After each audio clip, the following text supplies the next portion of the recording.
Hi friends, Tulio behind the wheel. I'm taking you into a subdivision of Colorado Springs that is kind of not too far away from our downtown area. It's a little north of there, a little east of there, maybe about 7 minutes from there. And this is a really neat area. It's borders the Colorado Springs Country Club, and as you can see, there's some little mountains up ahead of us. That's part of Palmer Park, which is a big park that's in the middle of town that's very mountainous and has trails, hiking and biking, and there's an actual park there too with like playgrounds and stuff like that. Lots of pavilions people can rent, but it's one of those places where you can just kind of go hiking in the middle of town and feel like you went in the mountains. Now I'm going to take you into a pretty cool subdivision. This subdivision is Highlands Acres, and it was built in the 1950s and into the 1960s. And it's really cool because it's just got a lot of character.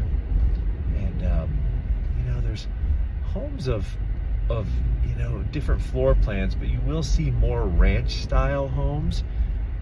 And what's neat also is you get quite a bit of somewhat larger lots. A traditional sized lot here in Colorado Springs is about 6,000 to 7,000 square feet.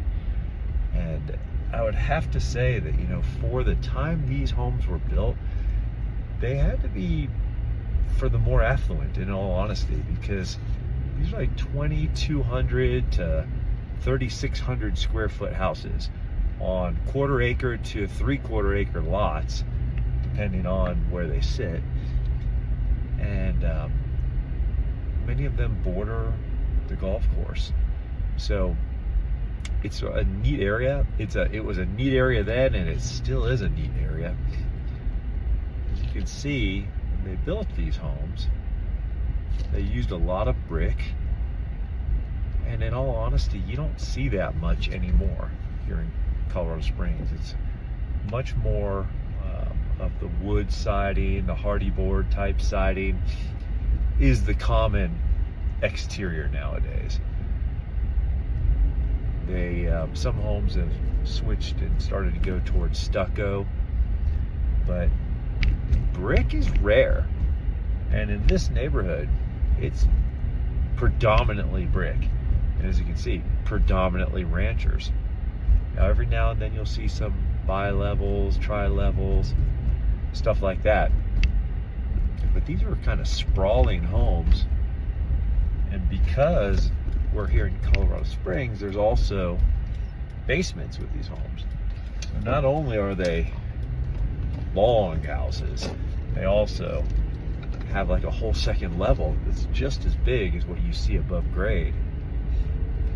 I'm just going to take you up and down several streets in this subdivision so you get a good feel of what it's like.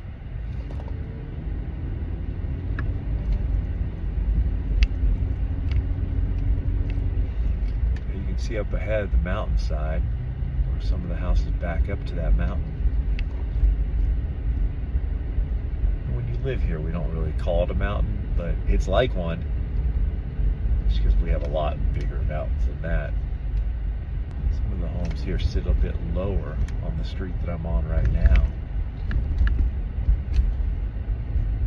I actually have spent quite a bit of time in this neighborhood because my kids all have played basketball over the years. And there's a little school in this neighborhood that many people don't even know exists. It's coming up. I'm going to toggle the camera facing out over here to the left so that you see this school. It's what's called Colorado Springs Charter Academy, and it's like a K-8 school. It's a really good school, built quite some time ago, and their mascot is the lynx. And in front of that school one day, the newspaper got a picture of an actual lynx sitting right by the front door of the school, looking out. It was the coolest thing. Hand back over to the other direction. But I have walked this neighborhood over and over again while my kids were in basketball practice. And I would listen to my audiobooks, listen to music. I'd walk over to Palmer Park and do hikes in Palmer Park while my kids were in basketball. They always had 2-hour basketball practices. So I've put in probably a couple hundred hours in this neighborhood. And it's one of those types of neighborhoods where people stick around. And people would always wave to you.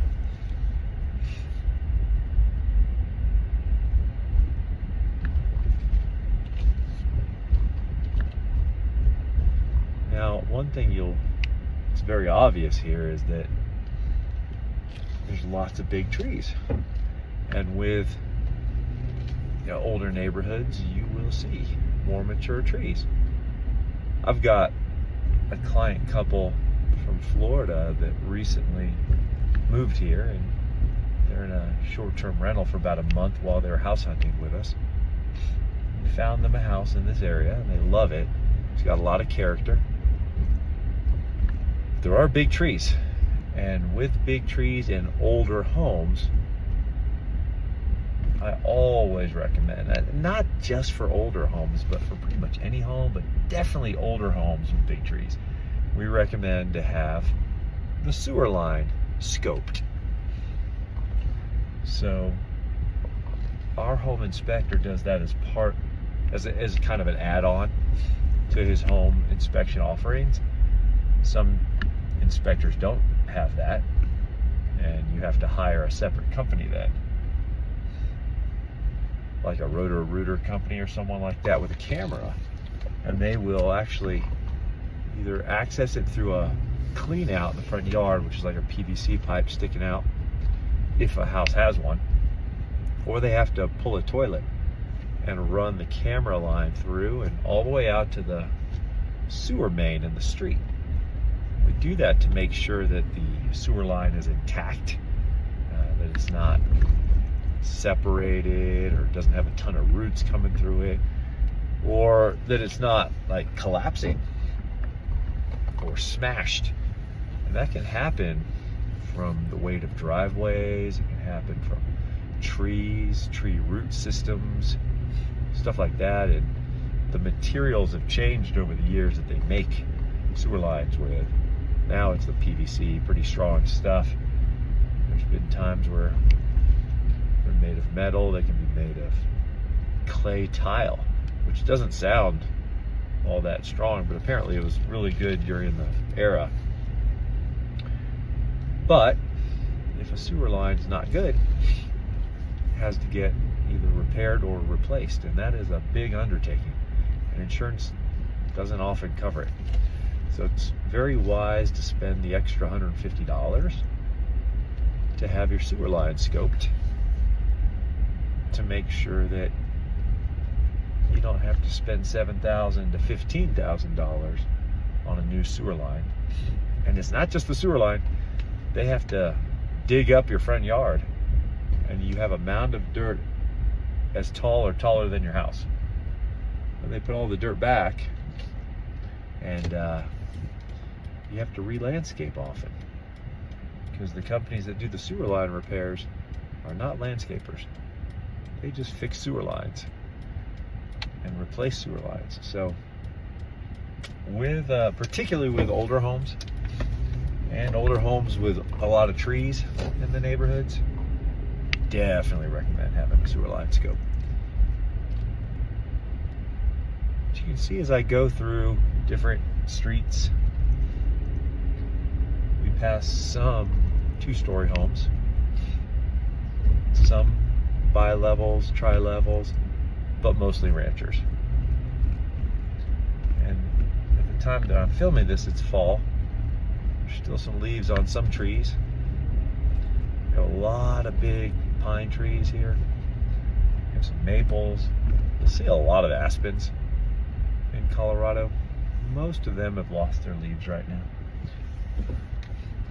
But it's fairly warm right now, and some people are even still running their sprinkler systems. Okay, so that is Highlands Acres in Colorado Springs. We would call it like the old Northeast because the city has grown further north and further east. But a very desirable place to live. Most of the homes in here will have 3 to 5 bedrooms.